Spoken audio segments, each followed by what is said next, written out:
Ahoi, meie jälle siin, Stig-Ander Bushcraft. Täna näitame siis 5 erinevat tuletegemist sellist stiili või siis nagu 5 erinevat lõket täpselt, mis on ka siin ette valmistatud, näitan ka kohe lähedamalt. Mis sa lõiad? Sääsed söövad. Praegu väga palju sääske tegin veel eraldi lõkke ka, mul on jumal ära söödud. Igatahes, kohe näitan teile meie siis 5 erinevat lõket. Esimene lõke, mis siin, või niisugune lõkke tegemise stiil, mis siin on lean to inglise keeles, ehk siis toetab millegi peale. Siin alla kogu oma süütematerjali kokku, toetad õhemad oksad siis sinna peale ja alustad tuld ja pärast hiljem toidad teda järjest juurde ja juurde. Järgmiseks meil on siis selline, inglise keeles kutsutakse inversiks teda, meil Eestis siis ikkagi on ta nagu ülevalt alla. Ehk siis põleb kauem. Noh, ma esimest korda teen seda, ehk siis vaatame, kuidas asi süttib. Vaatame siis järgmiseks. See siin on Starfire, ehk siis tähekujuga tuli. Ja see ehk siis see hakkab põlema siis erinevateks palkide või siis puude nagu otstest ning peaks põlema üpris kaua. Eks me katsetame jälle ära selle. Järgmiseks meil siis, ehk siis 4. on siis log cabin, nagu nad nimetavad inglise keeles. Ehk siis süütad alt ja põleb ülespoole. Väga sarnane inversile, ehk siis ülevalt alla. See meil on bundle variant, ehk siis oleb kokku kogunud erinevad siis nagu näha ka kuuseoksad, siis kasetohtu ja juba siis valmis raiutud erineva palgid, oksad või noh, küttematerjal siis. Esimesena siis lean to ehk siis iseenda peale või noh, millegi peale toetuv. Vaatame, kas läheb nii nagu vaja.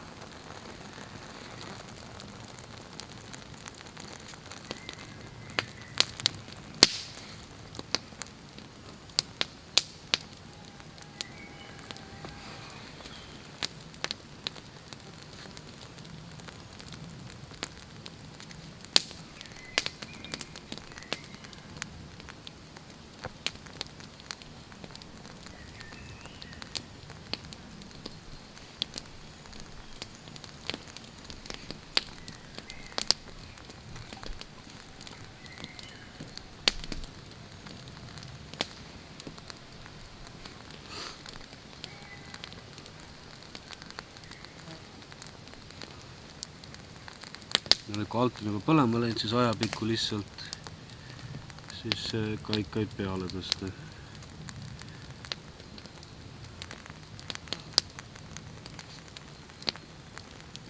Äärmiselt lihtne on teda süüdata ja samas nagu kui ütleme sükse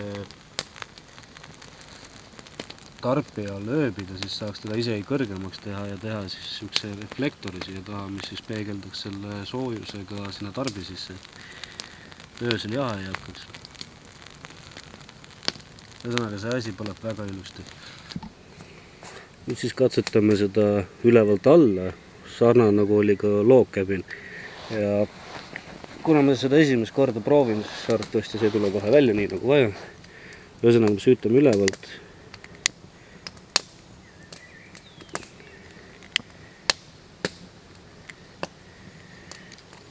Vaatame, kas see tuli jõuab sinna, kuhu vaja.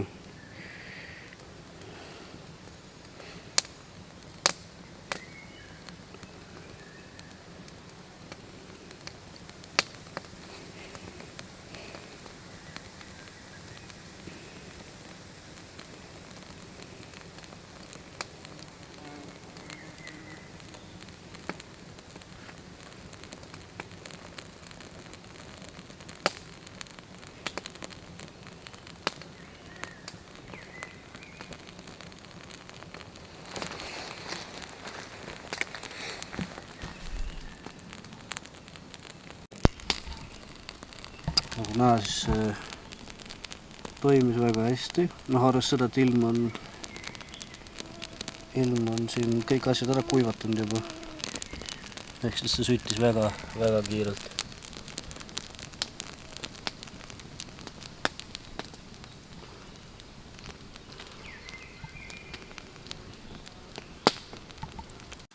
Liigume edasi siis Starfire ehk siis tähe tuli kogud kokku siis kas 5 või 6 erinevat siis palki või mõnda oksa.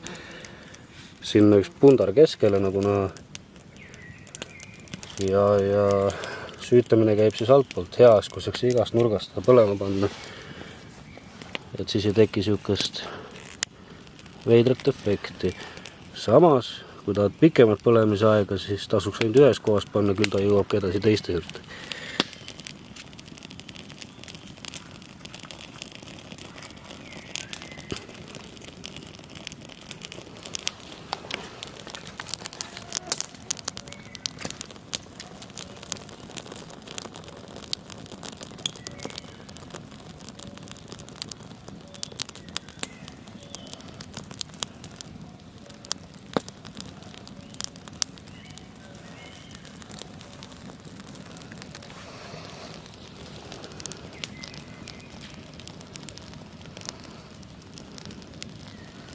Nagu näha, kuna ühe poolt on süüdatud, siis ta alustabki põlemist sellest ja sellest.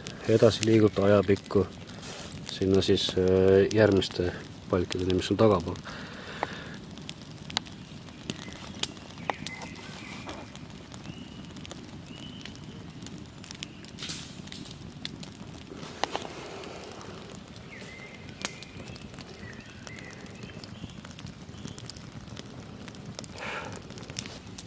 Jäänud siis viimased 2 tükki ja see, mida ma praegu näitan, on siis see log cabin variant ehk siis alt üles põlev ja see vist on niisugune klassikaline ja kõige lihtsam variant, mida üldse alati teha.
Ja viimaseks siis sihuke pandel või kuhi variant, kuhu kogud kokku erineva siis süüte ja küttematerjali.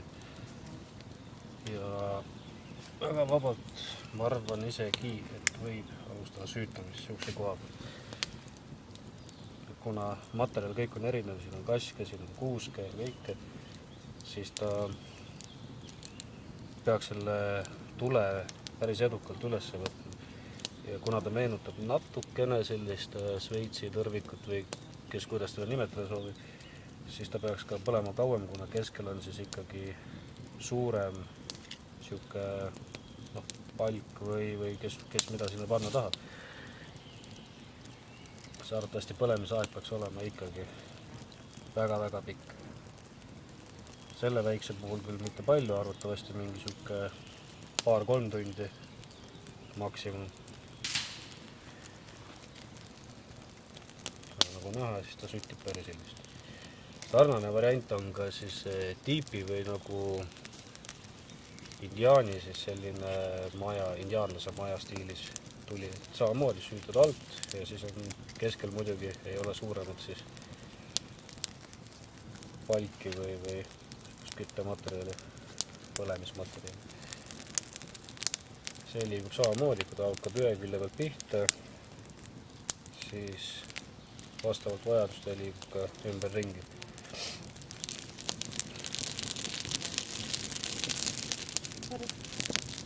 No probleemi. Ja muidugi õhtustel aegadel väga ilus.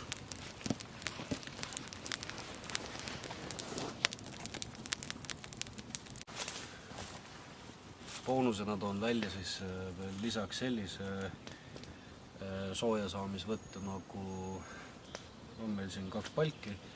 Seda saab eriti kasutada talvel. Siin vahel on võimalik magada, mitte küll nii ligidal nagu need palgid on, vaid kindlasti kõvasti kaugem. Siin kehtib täpselt samasugune asi, nagu meil oli enne, ehk siis iseenda peale siis toetuv, mille käigus me teeme tule siia alla, see käib ka siis mõlemale poole. Ja kui see vahemaa on piisav, siis talvel miinuskraadidega on võimalik endale teha tegelikult väga edukas, ütleme siis nagu 2 poolt sooja sein. On võimalik, et ööse pead mõned korrad üles ärkama natukene siis, kui palgi ikkagi pikemad on, mitte nii väiksed nagu see siin. Soovitatav just enda pikkus, minul 1,69 m, ei ole vaja palju õnneks. Aga selline palk mõlemalt poolt toodab sulle faktiliselt terve öö head sooja. Kindlasti võite proovida, kui on huvi sellise asja vastu, siis ma arvan, et olete soojas küll ja väga pikalt. Kindlasti on tähtis see, et ka talvisel ajal tuleks enda ümbert ringi sellised lehed ära võtta, sest kui nad võivad sul esialgu märjad olla, hiljem selle kuuma käes, mis siit hakkab tekkima, kuivavad nad ära ja see võib olla iseendale väga ohtlik.